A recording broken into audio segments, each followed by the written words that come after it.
Wait a minute. This is the same laptop that I reviewed last year. Well, there you guys have it. This is a new XPS 15 from Dell. Thank you so much for watching, and I'll talk to you guys in the... Alright, so I'll keep this video concise since we're all familiar with the remarkable features the XPS series brings to the table. It boasts sleek design, powerful hardware, and most importantly, premium build quality. And it's not targeted at gamers, but rather professionals who are seeking a blend of these exceptional aspects. Now, the specs have been updated this year with Intel's 13th gen processors and RTX 40 series graphics. However, what surprised me the most this year is something totally unexpected. I'm actually not kidding. This year's base model of the XPS 15 is priced lower than last year's model. Yeah, you heard that right. It's actually more affordable this time, my friends. So for $1299, you get a Core i7-13700H CPU with a total of 20 threads, 16 gigs of DDR5 memory, half a terabyte of storage, and guess what? It comes with an Arc GPU, more specifically, an A370M. Now, it's not a new chip. Intel did release this last year, and it's had its fair share of bugs that I hope have been addressed this time. If you'd like to bypass that, you do have the option to upgrade to an RTX 4050 for an additional $200. Now, there is an RTX 4060 and 4070 option, which is what I have over here. It also comes with twice the memory and storage, and you also get a gorgeous 3.5K OLED display. Funny enough, this 4070 model is about the same price, if not cheaper, than last year's RTX 3050 Ti GPU.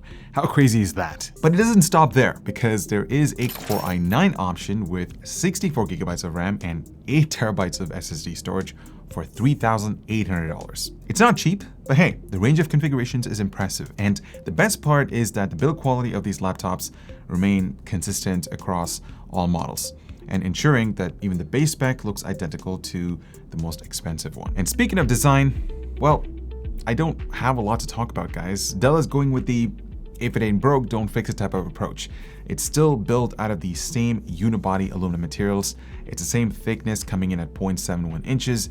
It weighs the same. The power adapter is just the right size. It's a 130 watt unit that charges over USB Type-C, and the port setup remains the same with 3 USB-C ports, 2 of which are Thunderbolt 4 compliant, and you also get a full-size SD card reader along with an audio jack. The interior layout is once again the same as last year, including the massive trackpad.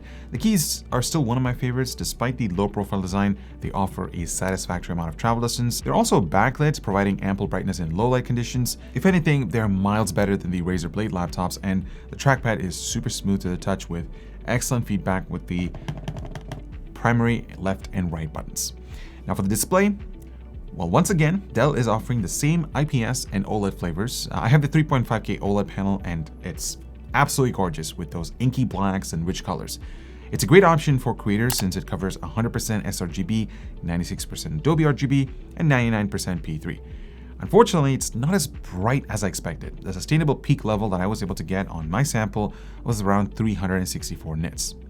Honestly, for an OLED panel display, that sounds about right, but if you need more, you can get the cheaper 1200p 500 nit matte display. Personally, I think that's what I would get all day, any day, since you don't have to worry about the crazy reflections coming off of this super glossy display. I was hoping for a mini LED option this year. Also, a higher refresh rate feature would have been really cool. You see, these are things that are being standardized in the premium Windows laptop market. Now look at what Lenovo does with the Slim series. You get 1200 nits, 165 Hz, mini LED, and it's absolutely stunning. The XPS 15 feels dated at this point. So this is what the webcam quality looks like on the XPS 15, and unfortunately it's terrible. Like, they're using a 720p sensor, which means there isn't proper exposure control. I mean, as you can see, my face is completely blown out. This is my usual setting when I'm testing out webcams for laptops, and the microphone sounds really bad. I mean, they haven't really done any noise canceling features to sort of bring out the vocals, so it can pick up like all the background stuff, which I'm sure will be a concern if you are going to be using this thing for meetings and stuff like that. So yeah, Dell, I mean, what's going on? What about the built-in speakers? Well, they sound similar to last year's model. You get front-facing drivers and a couple more bottom-facing underneath the edges, and for a Windows laptop, these sound awesome. In terms of upgradability, this laptop actually surprised me for its form factor. As you can see, you get 2 RAM slots that can be accessed here. Maximum supported memory, 64 gigabytes. The primary NVMe SSD is right over here. And the drive speeds have received a generous improvement over last year's spec. I still appreciate that they provide an extra M.2 slot for storage expansion. So that's a quick rundown of the exterior design, but what about performance? Well, let's talk about that after listening to a quick word from this video sponsor. Okay, so move over slightly.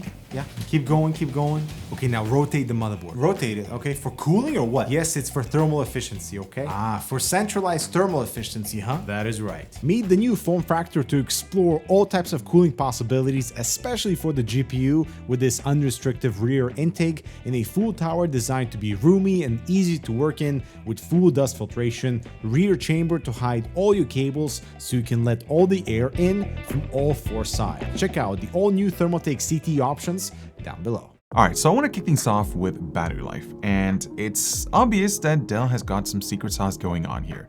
They're literally the only company who knows how to keep Intel's 12th gen and 13th gen CPUs in a low power state during less intensive tasks. And I thought the 2022 model was good because at the time it was, but this one just blows it out of the water. And remember, this is a 15-inch laptop with a discrete GPU, which makes these numbers even more impressive in a YouTube load scenario. And outside the impressive battery life, Dell's XPS series comes with 4 different power modes, but it's actually more like 3 since optimized and ultra performance essentially perform almost identically with a few minor variations. That means running the CPU right up to its thermal limit to extract the most power and clock speeds from the device. The same thing goes for the RTX 4070, but with one major downfall. While this can be considered a mid-level GPU, Dell's only running it at 50 watts, which is almost at the very bottom of the specs. So while it might have the RTX 4070 name, just don't expect it to perform anywhere like it would like in a dedicated gaming laptop. But then again, you gotta keep in mind that this isn't a gaming laptop. Either way, we've got a Core i7-13700H on one side and an RTX 4070 on the other. So let's see how the XPS 15 and its $2,500 price tag perform. Now, starting with real-world performance, I want to make a quick mention about how these results are shown. The new XPS 15's optimized and ultra modes are orange, while the 2022 model running in ultra performance mode is in teal.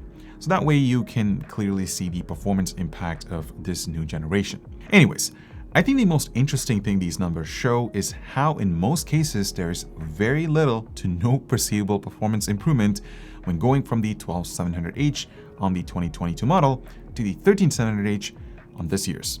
I mean, there are some apps where it seems like the optimizations built into Intel's 13th gen CPUs make a pretty big difference, but in general, the new processor draws more power in ultra mode than the older one, but it can't pull too far ahead. But switching over to creator-focused apps that are GPU accelerated, well, it's like a night and day difference, with the new XPS 15 just walking all over the previous generation model in every way possible. While the RTX 4070 isn't operating anywhere near its peak power level, it'll get spanked by gaming laptops. That being said, this is a massive step up from the RTX 3050 Ti Dell packed into their last version. Now, switching over to gaming, and I know this isn't a gaming laptop, but it can get some very reasonable frame rates, and it simply blows the 2022 model straight out of the water.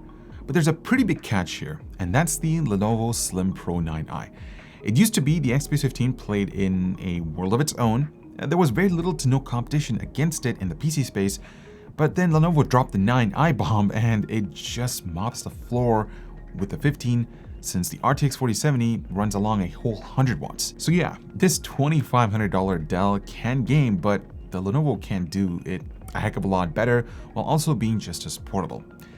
So does the new XPS 15 possess a distinct position within the high-end Windows laptop market?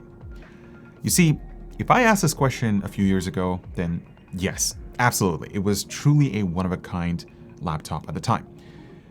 But now it just feels dated. There's nothing revolutionary or feature-rich that sets it apart. It's the same design ID that's been recycled 2 years in a row with updated hardware inside.